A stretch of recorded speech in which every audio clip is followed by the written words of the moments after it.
Hidden behind a thick, shimmering curtain of ivy, in a forgotten corner of the world, there was a garden unlike any other. This was the night garden, a magical place that only woke up when the sun went to sleep. Its new keeper was a tiny gnome named Pip. He was as gentle as the moss that grew on the ancient stones and as kind as the warm summer night.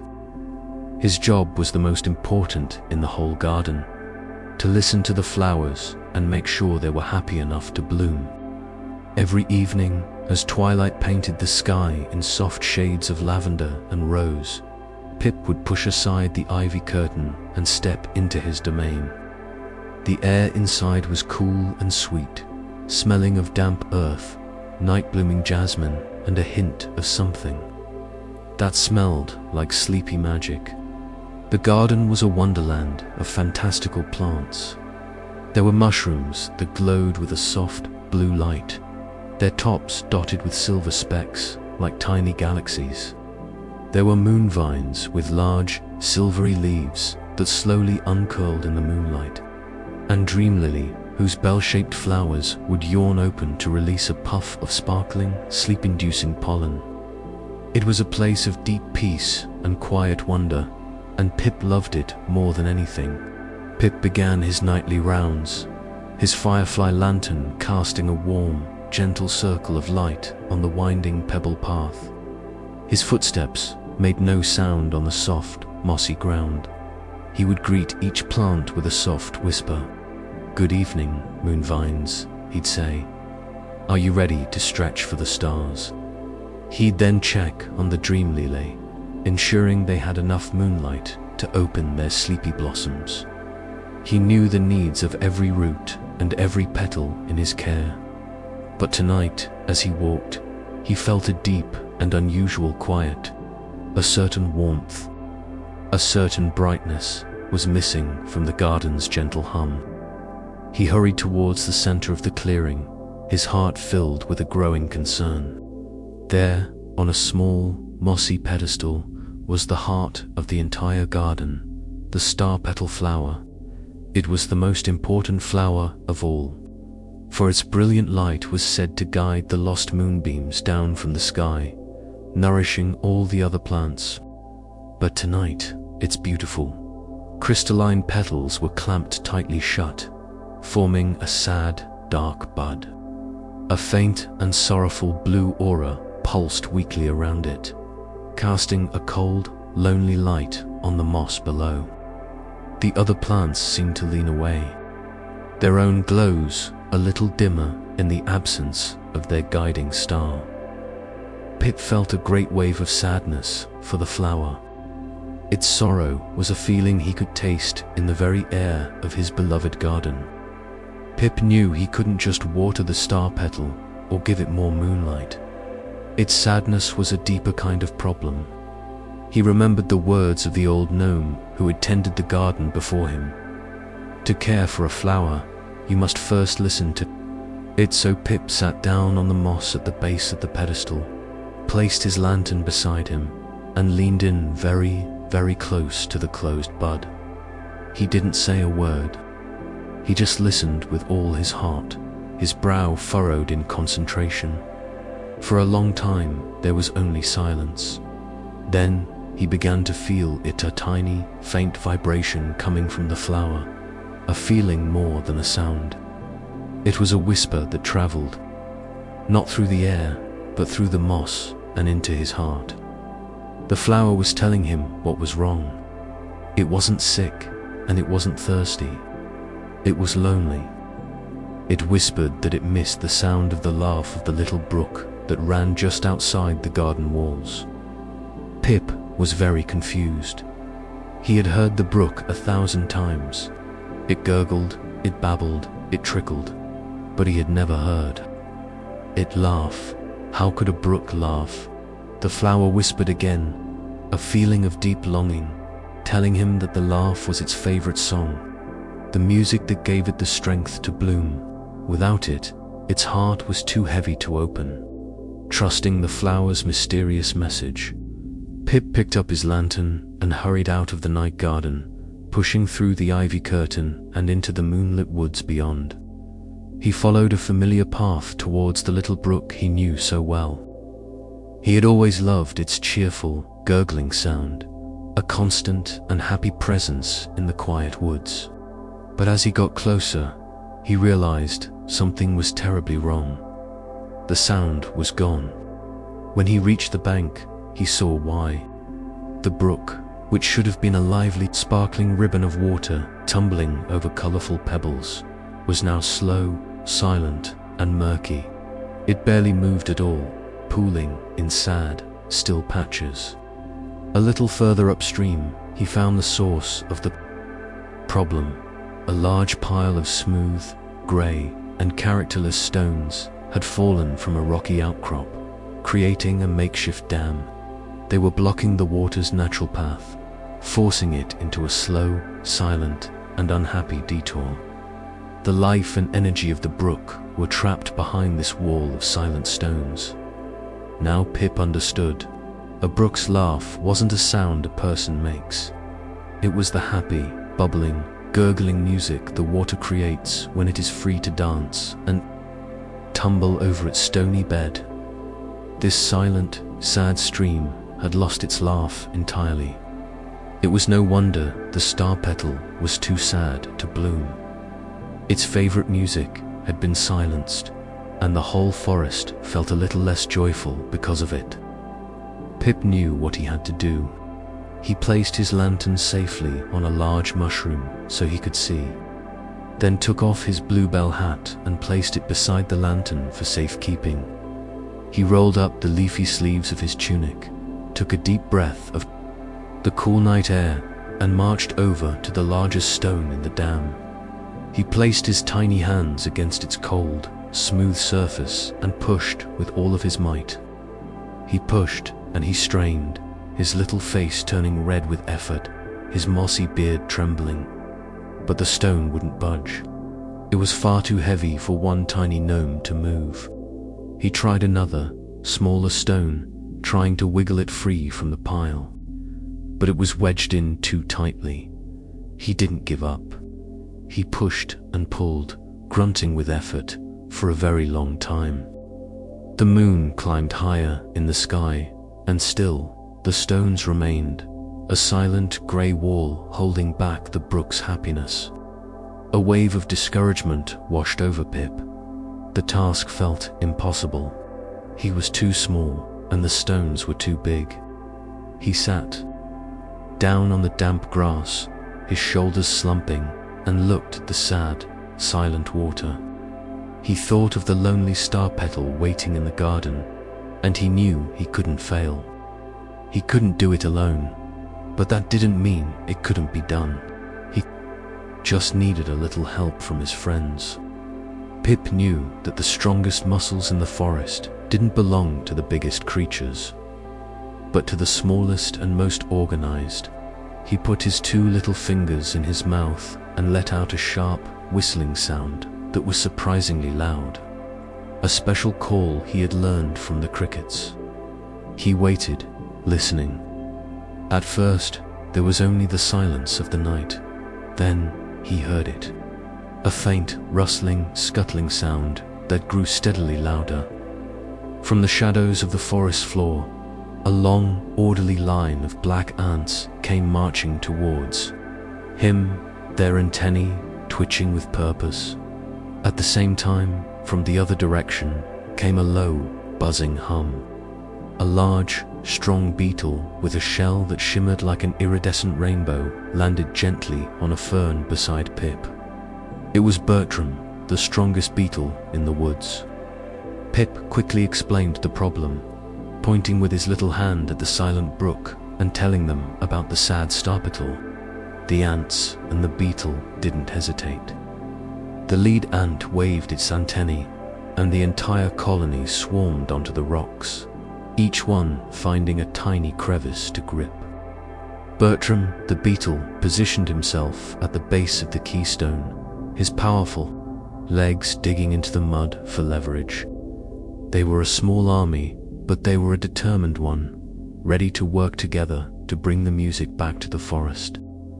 "Ready?" Pip called out. All together now. He joined Bertram at the main stone, adding his own small strength to the effort. Push. On his command, the entire team strained as one. The ants pulled, their tiny bodies, a single, powerful chain.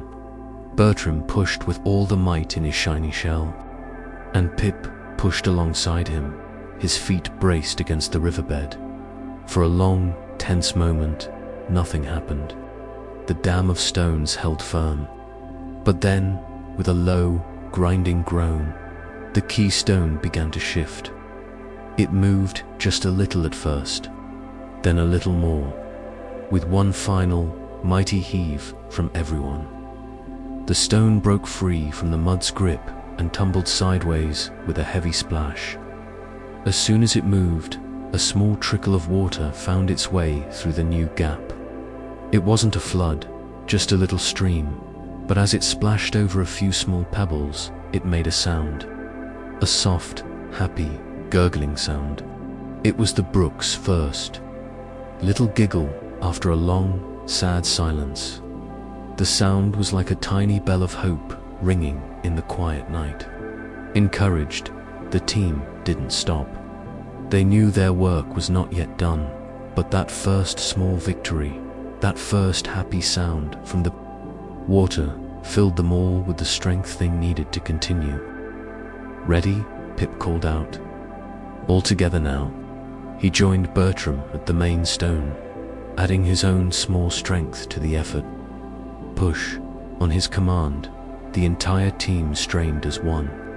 The ants pulled, their tiny bodies a single, powerful chain. Bertram pushed with all the might in his shiny shell, and Pip pushed alongside him, his feet braced against the riverbed. For a long, tense moment, nothing happened. The dam of stones held firm, but then, with a low, grinding groan, the keystone began to shift. It moved, just a little at first, then a little more, with one final, mighty heave from everyone. The stone broke free from the mud's grip and tumbled sideways with a heavy splash. As soon as it moved, a small trickle of water found its way through the new gap. It wasn't a flood, just a little stream, but as it splashed over a few small pebbles, it made a sound, a soft, happy, gurgling sound. It was the brook's first little giggle after a long, sad silence. The sound was like a tiny bell of hope ringing in the quiet night. Encouraged, the team didn't stop. They knew their work was not yet done, but that first small victory, that first happy sound from the water filled them all with the strength they needed to continue. Image prompt. With the main stone gone, the rest of the dam was easier to dismantle. The team worked in perfect harmony, a testament to the power of friends working together. The ants, with their incredible strength in numbers, pulled away the smaller, looser stones, carrying them one by one to the bank of the brook.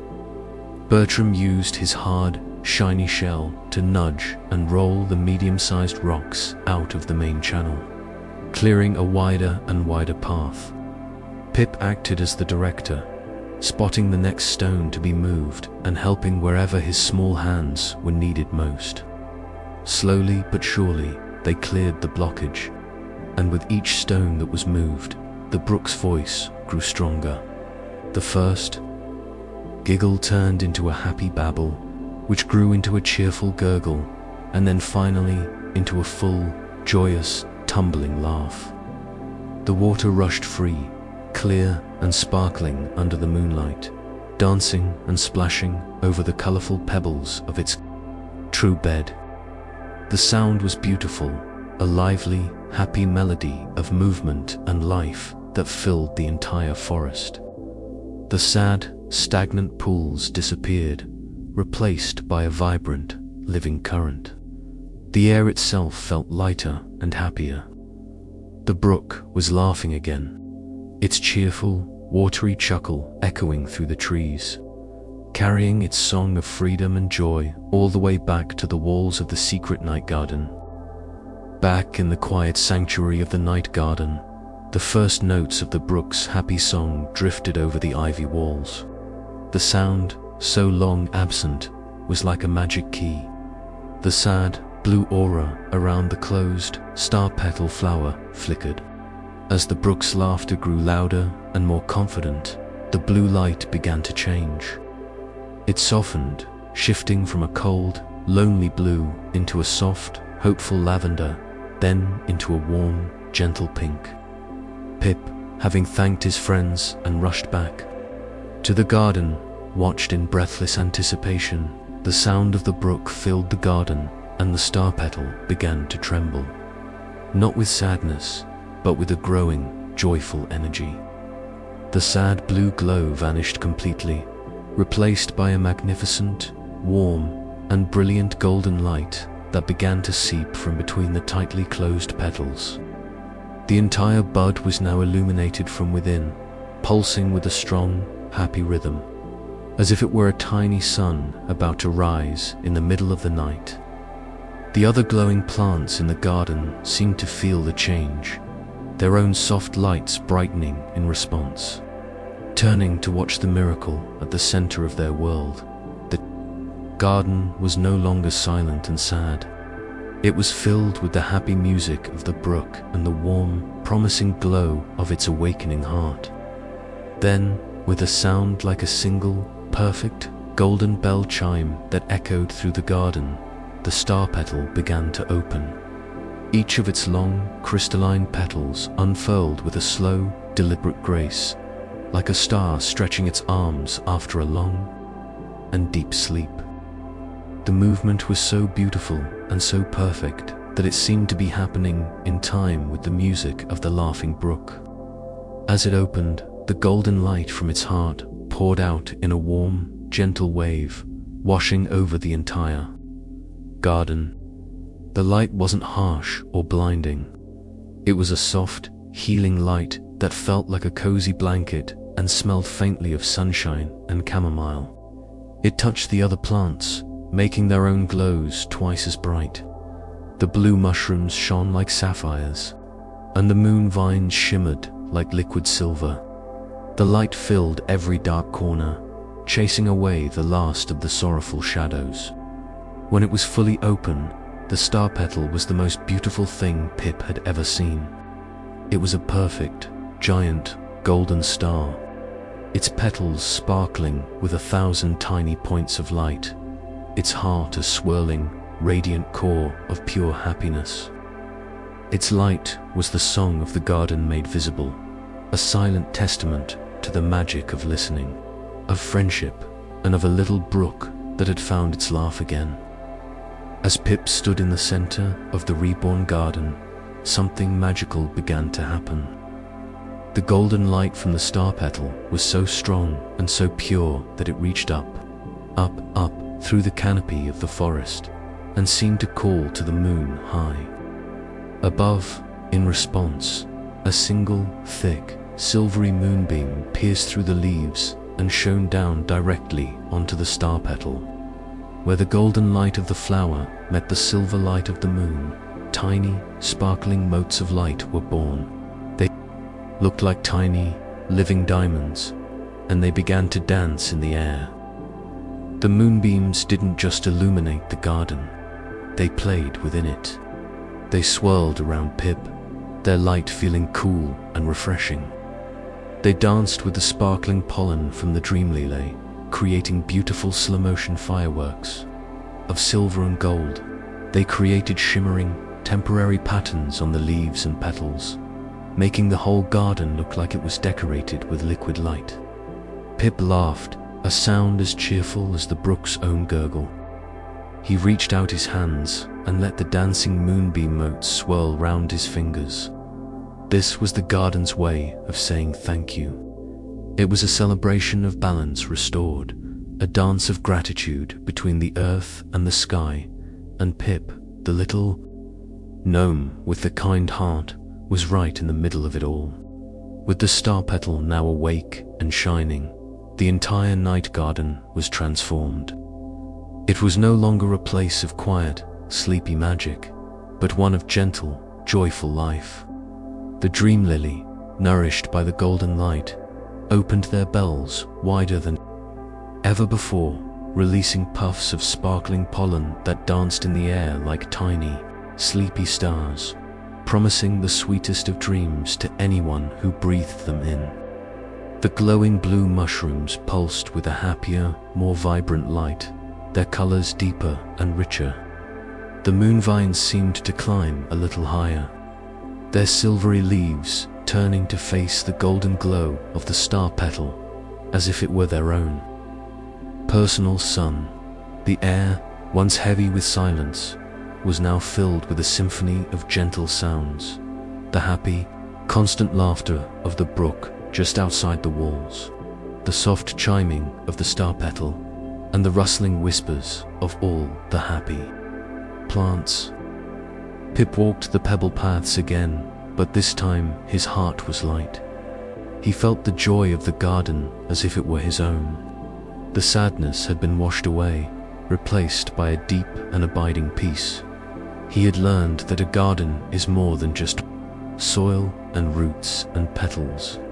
It is a community, and every part of it, from the grandest flower to the smallest brook, needs to be happy for the whole to thrive. After the moonbeams had finished their dance and retreated back to the sky, a deep and profound peace settled over the night garden. The air was filled with the steady, happy laughter of the brook and the warm, constant glow of the star-petal. The garden was safe, happy, and whole again. Pip found his favorite spot, a soft, mossy armchair that was actually the large, comfortable root of the ancient oak tree, and he sat down to simply enjoy the moment. He didn't need to do anything else. His work for the night was done.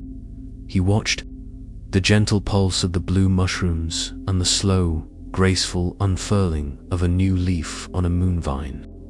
He felt the gentle warmth from the star-petal on his face and listened to the cheerful music of the brook in the distance. He felt a contentment so deep and so peaceful that it made him feel sleepy. He had faced a problem that seemed too big. For him, a pile of stones he could not move. But he had not given up. He had asked for help, and together with his friends, he had solved it. He learned that being a keeper wasn't just about tending to the plants. It was about listening to the whole world around him and helping to keep all its parts in harmony. It was the best job a little gnome could ever ask for. The magic of the restored garden spread far beyond its ivy-covered walls.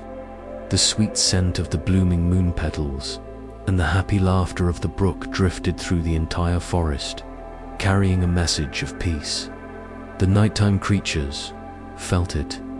The owls, perched high in the trees, hooted a little more softly. The family of badgers, snuggled deep in their set, seemed to sleep a little more soundly. The field mice, who often scurried nervously, now nibbled their seeds with a calm and gentle air. The whole forest seemed to let out a long, collective, happy sigh. The silent, sad rain was gone, replaced by a feeling of balance and tranquility. Even the trees themselves seemed to stand a little taller, their leaves rustling a quiet thank you to the little gnome who had listened so carefully. Pip, sitting in his root chair, could feel the gratitude of the world around him. He understood that his small garden was not separate from the forest, but was its beating heart, and when its heart was happy, the whole forest was happy too. He was not just a keeper of flowers, but a keeper of the forest's peace, a guardian of its gentle dreams.